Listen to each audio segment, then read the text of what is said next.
In Greencastle lived Pearl Bryan, who was known this wide world o'er, beheaded by Scott Jackson, whom she really did adore.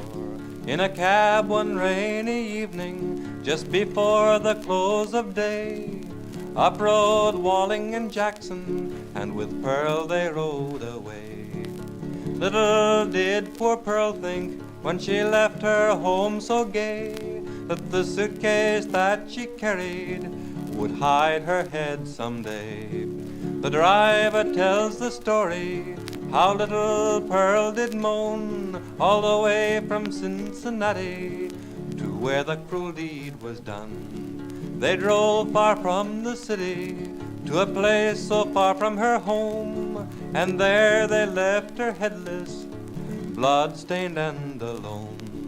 A farmer passing by, her lifeless form he found, lying there without a head, her blood all over the ground. Next morning the people were excited, and they looked around and they said, here lays a woman's body, but where, oh where is the head? They phoned for miles and miles, till at last one answer came. It was from Pearl's little sister, it must be Pearl that's slain. They arrested Jackson and Walling, and they locked them in the cell, and the people gathered around them, but nothing would they tell. In came Pearl's sister, and she fell down on her knees, pleading to Scott Jackson, give me sister's head, oh please. Jackson, he was so stubborn that this is what he said, if you meet your sister in heaven, you will find the missing head. She thought it was her lover's hand, she could trust both night and day, and yet it was her lover's hand that took her life away. So you girls who fall in love, you still may be misled. Don't take any hasty action, oh girls, don't lose your head.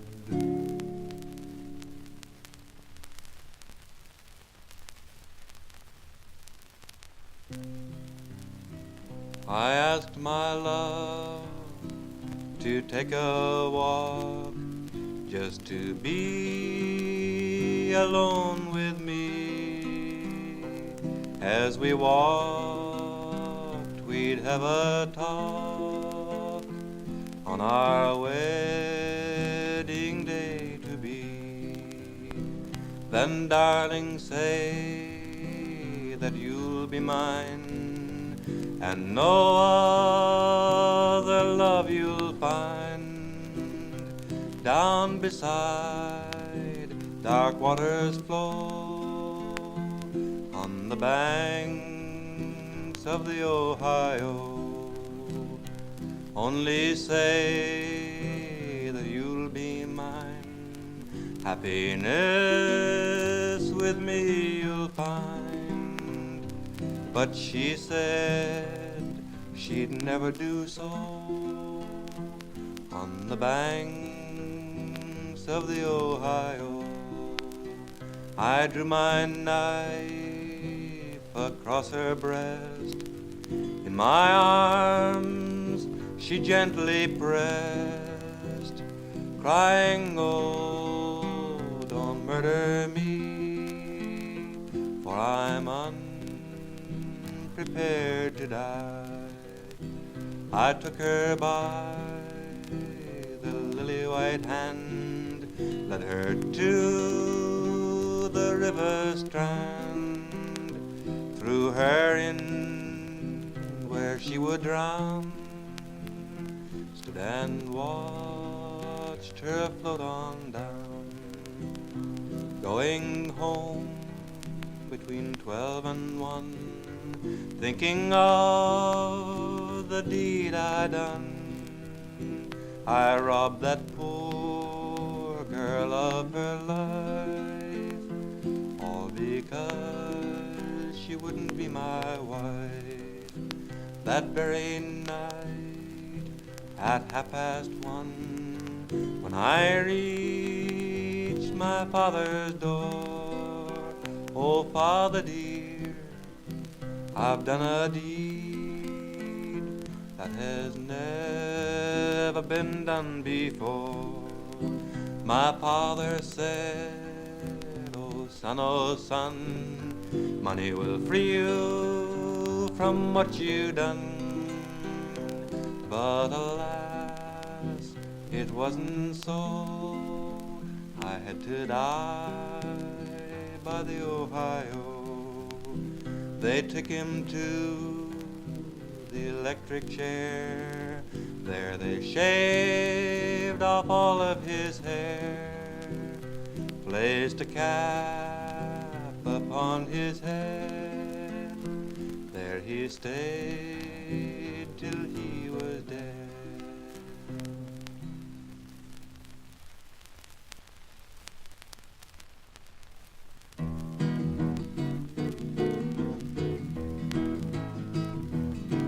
I was standing on the corner when I heard my bulldog bark. He was barking at the men that was a-gambling in the dark.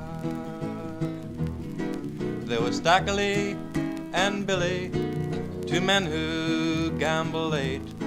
Stackley throwed 7, Billy swore that he'd throwed 8.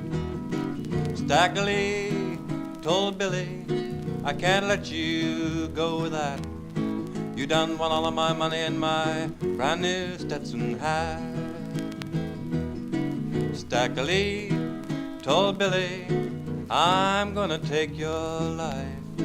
Stackley grabbed his pistol and Billy grabbed his knife.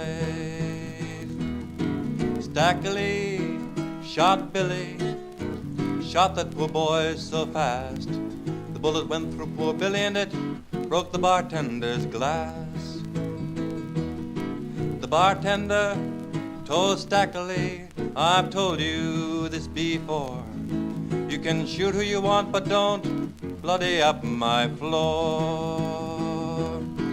They took poor Billy and they rolled him out of sight, wiped up the blood and the game went on all night.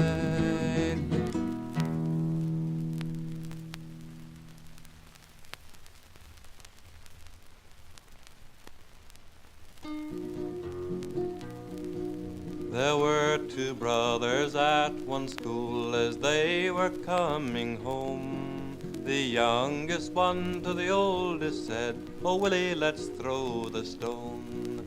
I will not throw the stone, dear brother, I will not play at the ball. But if you'll go with me to yonder tree, I'll wrestle you a fall. They wrestled up, they wrestled down, Willie wrestled Johnny down. In Willie's pocket he had a penknife to give Johnny a deadly wound. Willie took the knife from his pocket, it was both long and sharp, and he stuck it into his brother's side, and the blood poured out of his heart. Oh, Willie, says John, oh, tell to me, oh, tell me how can this be?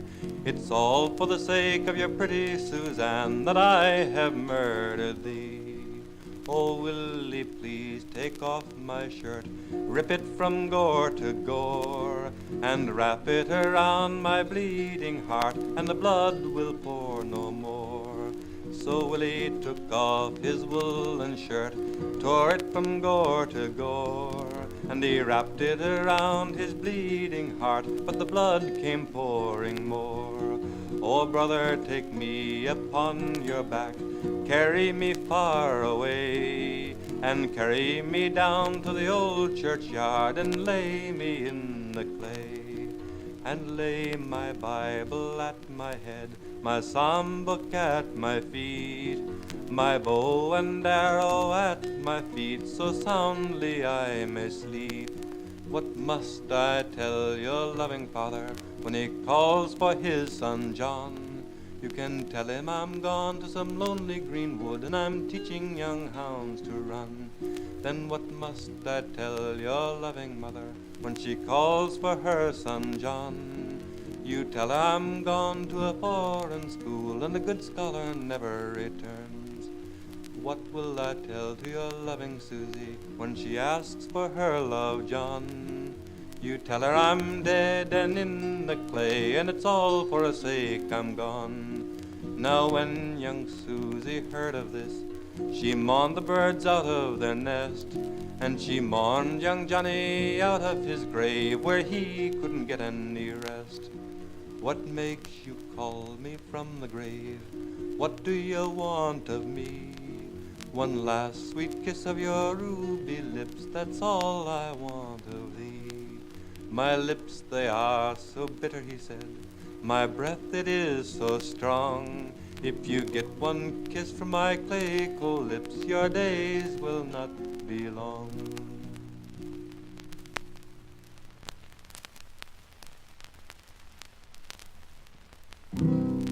The Brookfield murder has come to light by a young man rather short of sight.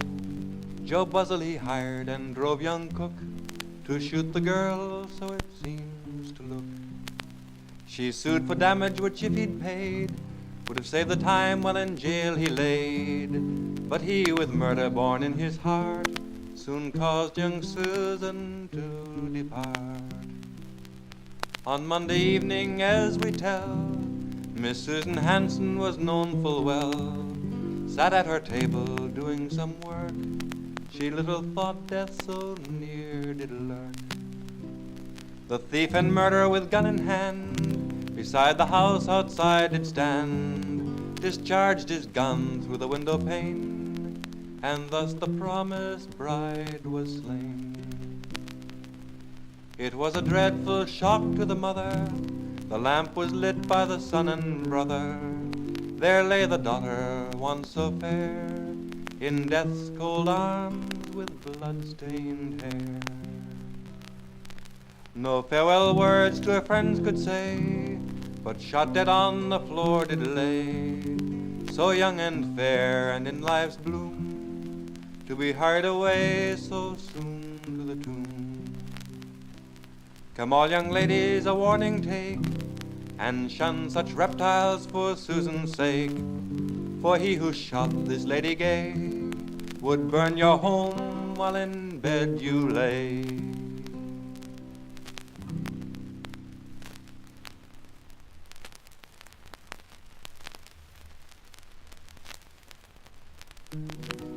Come all young men and ladies and take a warning from me. Never go a-courtin' down under a willow tree. Rose Connolly loved me as dearly as ever she loved her life. As many a time I told her I'd make her my lawful wife. One night in the willow garden, me and my love did meet. There we sat a-courtin' until she fell asleep. I had me a bottle of burglar's wine, and this she did not know. 'Cause there I poisoned that poor little girl down on the banks below. I ran my dagger through her, it was a bloody sight. I threw her into the river, it was a bloody night. My father often had told me, money will set you free. If ever you murder that dear little girl they call Rose Connolly.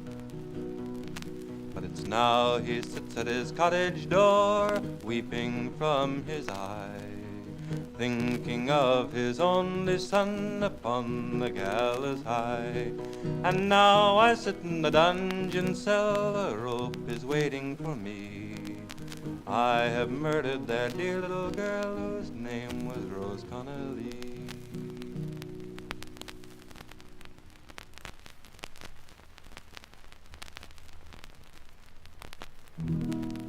Oh, Jellin Graham sat in Silverwood, and he whistled and he sang, and he called his little servant boy, his errand for to gang. Get up, my little foot page, as quick as e'er you may, for you must go, poor lily flower, before the break of day. The boy, he's buckled his belt about, and through the greenwood ran, and he came to that lady's door before the day did dawn. You are bidden come to Silverwood, but I fear you'll never win hame. You are bidden come to Silverwood and speak with Jellin Graham. Oh, I will go to Silverwood, even though I never win hame. For the thing I most desire on earth is to speak with Jellin Graham. She had not ridden a mile, but barely 3, till she came to a new-made grave beneath a green oak tree. Oh, then up started Jellin Graham out of a bush hard by. Light down now, lily flower, it's here that you must lie. She lighted off of a milk-white steed, for mercy she did cry. Oh, mercy, mercy, Jellin Graham, I'm not prepared to die. You're a babe that stirs between my sides, will shortly see the light, but to see it weltering in my blood would be a piteous sight. Oh, should I spare your life, he says, until that babe is born? I know full well your cruel father would hang me in the morn. Oh, spare my life now, Jellin Graham, my father you need not dread.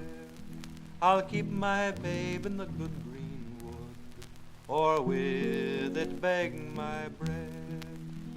He took no pity on that fair lady, though she for her life did pray, but pierced her through the fair body, and at his feet she lay. He felt no pity for that fair lady, though she was lying dead, but he felt some for the bonny boy, lay weltering in her blood. And he's brought up that bonny boy, and he's called him his sister's son. He thought no man could ever find out the cruel deed he had done, but it so fell out upon a time, as hunting they did gay, they rested them in Silverwood upon a summer's day. Then out did speak that bonny boy, while a tear stood in his eye. Oh, tell me this now, Jellin Graham, and I pray you do not lie. The reason that my mother dear does never take me hame, to keep me still in banishment, is both a sin and a shame. You wonder that your mother dear does never send for thee. Lo, there's the place I slew thy mother, beneath that green oak tree. Then he catched hold of his father's sword, and he stroked it to and fro, and through Jellin Graham he made cold metal go. Lie there now, Jellin Graham, my curses on you be. The place my mother lies buried in is far too good for thee.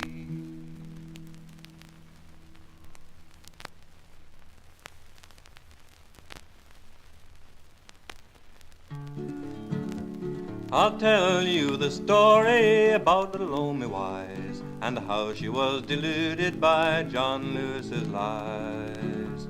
He told her to meet him at Adams's spring, and some money he would bring her and other fine things. Next morning he met her at Adams's spring. He brought her no money, no other fine. He brought her no money to flatter the case. We'll go and get married and there'll be no disgrace. Oh, leap up behind me and away we will go. We'll go and get married and the old folks won't know. She hopped up behind him and away they did ride until they came to the deep water side. John Lewis, oh tell me your mind. Is your mind for to marry me or leave me behind? Little Omi, I'll tell you my mind. My mind it is to drown you and leave you behind. Oh pity, oh please spare my life. I'll go home a-begging and never be your wife. No pity, I won't spare your life. You'll never go a-begging and you'll never be my wife. He hugged her and he kissed her and he throwed her to the ground. Then he threw her in deep water where he knew she would drown. The wretch he did choke her as we understand, and threw her in the river below the mill dam. Little Omi was missing and nowhere could be found. Her friends and relations, they hunted all around. Her brother was out fishing, found where the body sank, and he dragged her to the water's edge and laid her on the bank. Up stepped little Omi's mother, and what did she say? John Lewis has killed little Omi and is now run away. They sent for John Lewis to come to the place where he looked upon Omi and saw her pale face. John Lewis stepped forward and said, I am the man that drowned little Omi below the mill dam. You can hang me, you can jail me, I am the man that murdered little Omi below the mill dam. From window to window he sadly did go, looking down in the river where the deep waters flow. John Lewis is in jail, oh his life he cannot save. Little Omi is laid in her long lonesome grave.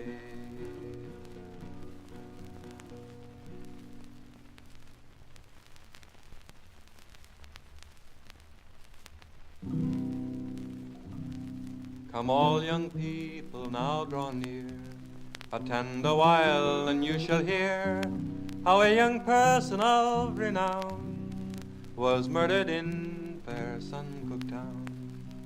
'Twas in the morning very cool when Josie started for her school, and many the time that road she passed, but little thought 'twould be her last. It was at the foot of Pembroke Street, LePage lay ambushed with a stick. Long time ago his plans were laid to take the life of this fair maid. The mother watched with eager air, hoping the daughter would appear.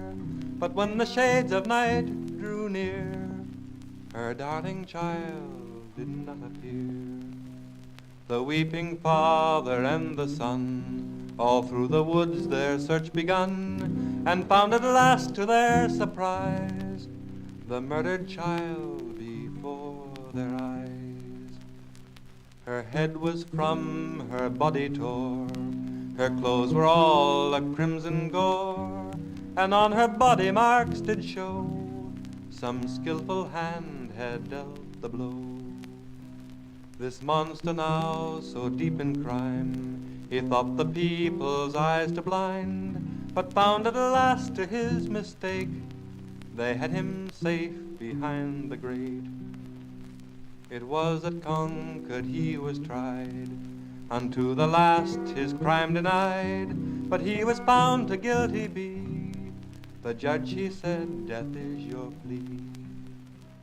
And now, LePage, your work is done, and like your views you must be hung, for we must all examples make, till crime shall cease in the granite state.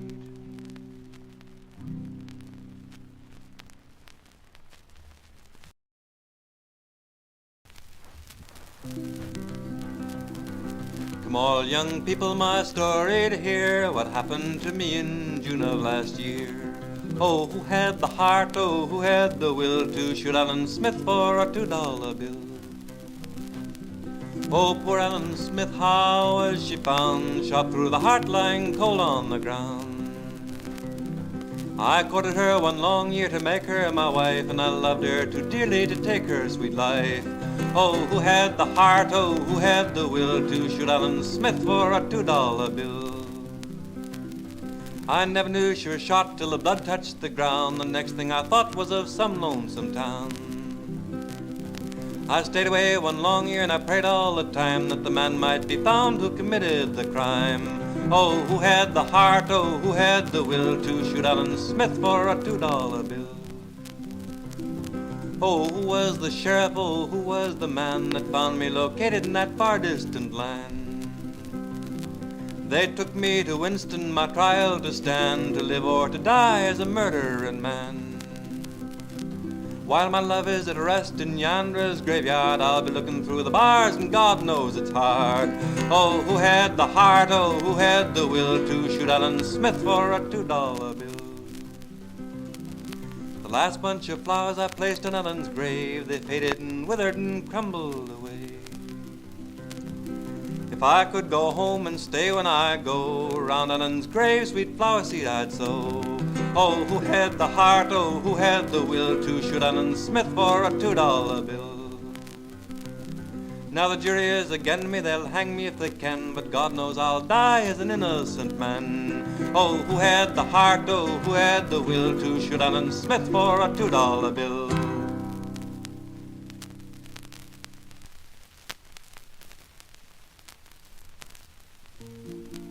My tender parents brought me here, providing for me well, and in the city of Lexington they placed me in a mill. Along there came a wanton lass, and she had a wanton eye. I promised her I'd marry her, and with her I did lie. 'Twas only a few weeks afterwards this lass to me did cry, I pray you, John, come marry me, you've gotten me with child. Perplexed was I on every side, no comfort could I find, but to take my darling's life my wicked heart inclined. I went to my love sister's house at 9 o'clock at night. Little did the poor creature think at her I had a spite. Come take a walk with me, my love, a little ways away, and we will have a little talk about our wedding day. We walked along the lonesome road till we reached a lonely place. I drew a stake from out of the fence and hit her in the face. She fell down on her bending knee, for mercy she did cry. Oh, Johnny, please don't murder me, I'm unprepared to die. I listened not to her pleading, I struck her o'er and o'er, until the ground around her was in a bloody gore. I kept on putting more and more, she did resign her breath. And wasn't I a crazy soul to put my love to death? I took her by the hair of the head to cover up my sin. I drug her to the riverside, and there I plunged her in. Then straight back to the mill I ran, the miller was amazed. He saw the blood all over me, and steadily he gazed. What means this blood upon your hands, likewise upon your clothes?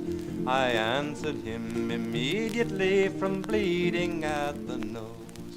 I lay there trembling all that night, I could not take my rest. I could but feel the pains of hell a-burning in my breast. The morning dawned, the sheriff came and took me to the jail, and bound me down for 6 long months, and then in death to wail. Her sister swore my life away, I'm hellbound without doubt. She swore I was the very man that took her sister out.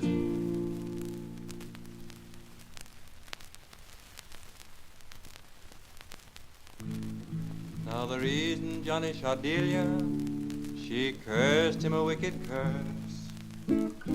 And if he hadn't shot her, she might have cursed him worse.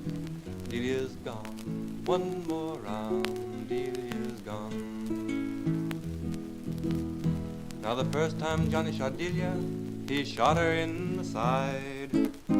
The second time that he shot her, she curled right up and died. Delia's gone, one more round, Delia's gone.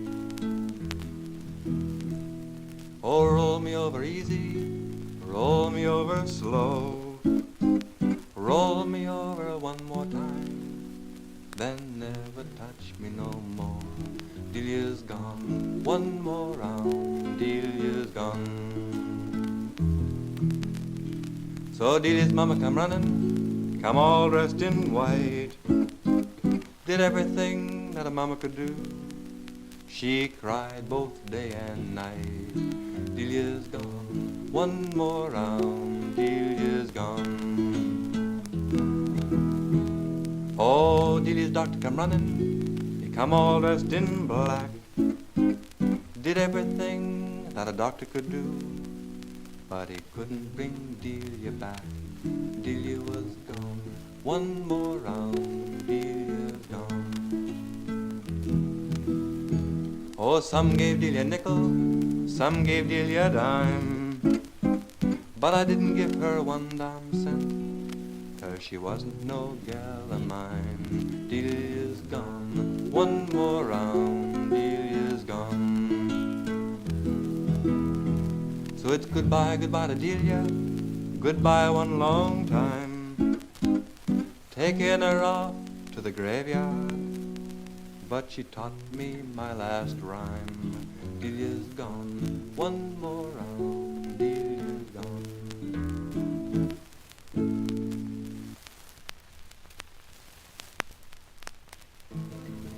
Oh, Polly, pretty Polly, would you think it unkind? Oh, Polly, pretty Polly, would you think it unkind for me to sit beside you and tell you my mind?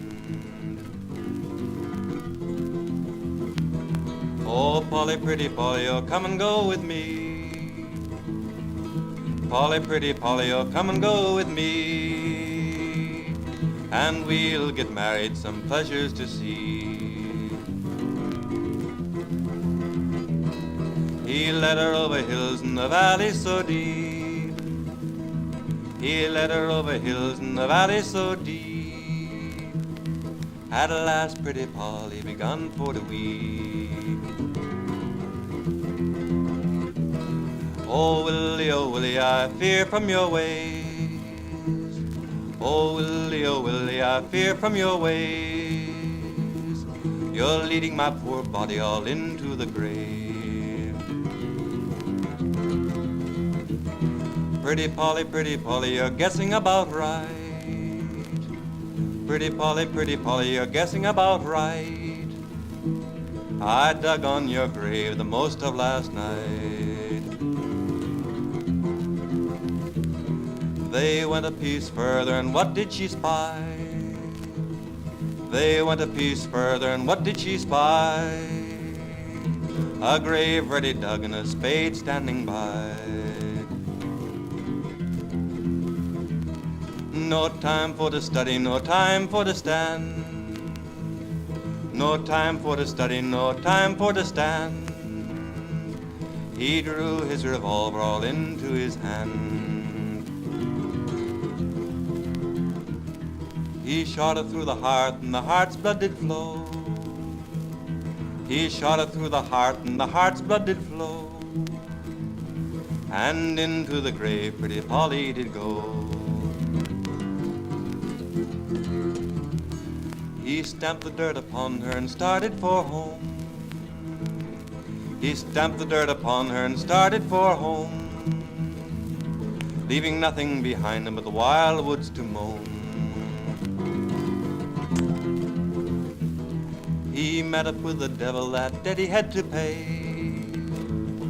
He met up with the devil, that debt he had to pay, for killing pretty Polly and running away. Oh, boys, take warning with fear. Boys, take warning with fear. Never kill a poor girl, it'll send you to the chair.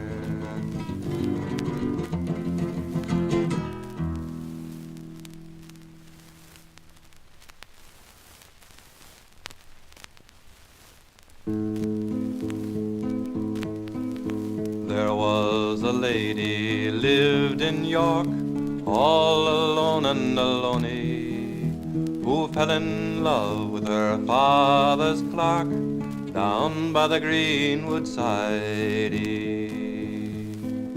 She leaned her back against a tree, all alone and aloney, and there began her misery down by the greenwood side. She placed her foot against a thorn, all alone and aloney, and there she got her 3 babes born down by the greenwood side.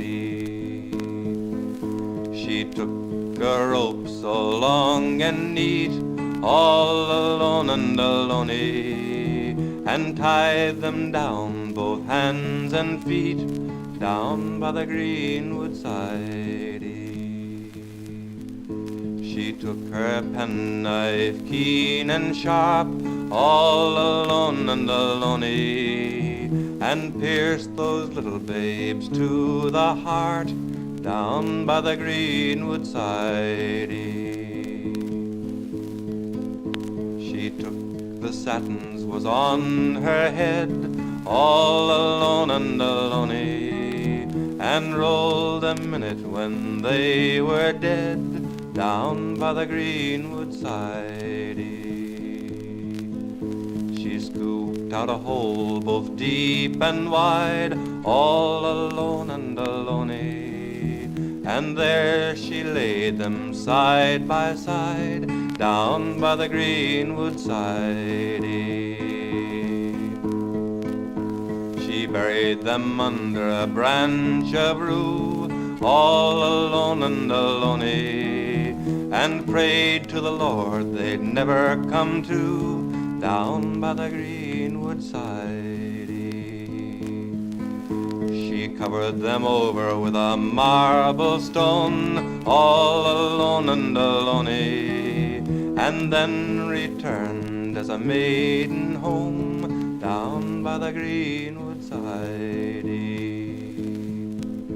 One day as she looked o'er the castle wall, all alone and aloney, she spied 3 babes a-playing with ball, down by the greenwood side. Oh, little babes, if you were mine, all alone and aloney, I'd dress you up in satins fine, down by the greenwood side. Oh, mother dear, when we were thine, all alone and aloney, you did not use us half so kind, down by the greenwood side. You neither dressed us in satin so good, all alone and aloney, you dressed us out in our own heart's blood, down by the greenwood side. Oh, little babes, if you can tell, all alone and alone. How long on earth am I to dwell down by the greenwood side? 7 long years on earth to dwell, all alone and alone. The balance of your time you will spend it in hell, down by the greenwood side.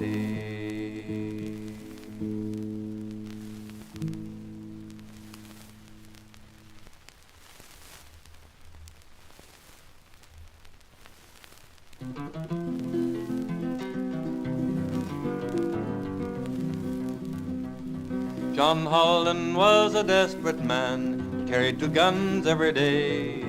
Shot him a man in the West Virginia lands. You ought to seen Johnny Holland get away. You ought to seen Johnny Holland get away. John Holland was standing by the barroom door, hadn't not a nickel to his name. Up stepped a woman with a $1 bill. Says, I'll lead Johnny Holland in the game. I'll lead Johnny Holland in the game. John Holland took that $1 bill and he laid it on the line. First man wins my $1 bill. Tomorrow he'll get buried at 9. Tomorrow he'll get buried at 9. Frank Riley was a playing in the hand, and poor Frank Riley won. John Holland stood up and shot him in the head. I'll never tell a lie to my gun. I'll never tell a lie to my gun. John Holland ran over the stone bridge, thought he would be free. Up stepped the sheriff with a gun in each hand, said, John Holland, come and go with me. Johnny Holland, come and go with me. Sent for his mother and he sent for his father to come and go his bail. Wasn't no bail for a murdering man, and they throw Johnny Holland back in jail. Throw Johnny Holland back in jail. Says, I've been to the east and I've been to the west. I've been this whole world round. I've been to the river and I've been baptized. Now I'm ready for my hanging ground. I'm ready for my hole in the ground. If anybody wants to know my name, send them round to number 9. And there they'll see 2 charming pretty maids, and the brown-eyed woman is mine. The brown-eyed woman is mine. With a silver spade go dig my grave, with a golden chain lower me down. And the very last words poor John Holland said, tell mama not to weep for me. Tell mama not to weep for me. Tell mama not to weep for me. Tell mama not to weep for me.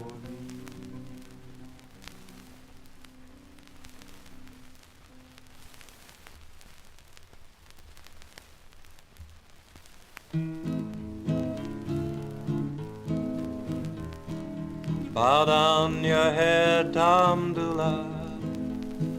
Bow down your head and cry. You killed poor Laura Foster, and now you're bound to die. You killed poor Laura Foster. She never done you harm. You killed poor Laura Foster. You stabbed her in your arms. You met her on the mountain, there to be your wife. You met her on the mountain, and there you took her life. Oh, high up in the mountains, where the laurel thickest grows, you hid her in the mountain, and there you hid her clothes. You dug the grave just 6 feet, and only 3 feet deep, and racked the dirt upon her, and packed it with your feet. Bow down your head, Tom Dula. Bow down your head and cry. You killed poor Lordy Foster, and now you've got to die. Well, I'll take my banjo this evening, and I'll break it over my knee. This time tomorrow evening, it'll be no use to me. Poor Laura loved its tunes when sitting beneath a tree. I'd play and sing to her, my head upon her knee, with her black curl pressed to my heart. I'll meet my fatal doom as swift as she met hers on that dreadful evening gloom. I've lived a life of sin, and I've had a bit of fun. Come and kiss me goodbye, my race is almost run. Why, this time late tomorrow, I know where I'll be, down in some lonesome hollow, swinging from a high oak tree, and the limb it being of oak, and the rope it being strong. Neither one'll get broke, my time will not be long. So bow down your head, Amdullah, bow down your head and cry. You killed poor Laurie Foster, and now you've got to die.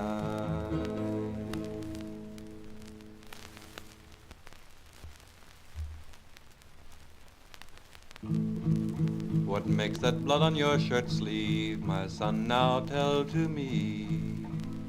It is the blood of my fine gray horse that ran away with me, me, that ran away with me. It's too red a blood for your fine gray horse, my son, now tell to me. It is the blood of my old hound dog who chased the fox with me, me, who chased the fox with me. It's too red a blood for your old hound dog, my son, now tell to me. It is the blood of my brother John, who walked and talked with me, me, who walked and talked with me. What did you fall out about, my own dear son? My son, now tell to me. Because he cut that chestnut bush, which might have been a tree, which might have been a tree. What will you do when your father comes home? My son, now tell to me. I'll set my foot in yonder boat, and I'll sail across the sea, sea. I'll sail across the sea. When will you come back, my own dear son? My son, now tell to me. When the sun sets in the east and rises in the west, and that will never be, and that will never be.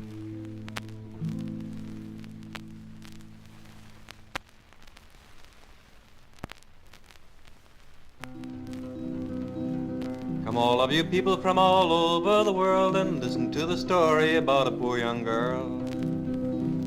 Her name was Lula Vars, in Oxia she did dwell, a place in old Kentucky, a town you all know well. She loved John Collier, was engaged to be his wife. He ruined her reputation and later took her life. They went to Elkhorn City, about 60 miles away, and stayed at a hotel until the break of day. They went down to the river, cold water running deep. John Collier said to Lula, in the bottom you must sleep. She threw her arms around him, oh John, please spare my life. I'll go back home to mother if I cannot be your wife. She humbly kept on begging before him, she did kneel, and around her neck he tied a piece of railroad steel. He threw her in the river, the bubbles they did rise, they burst upon the water with a sad and mournful sigh. He hurried to the depot and got a train for home, and thinking that his crime would never more be known. John Colley joined the army, many months did come and pass, and in the Ohio River her body was found at last.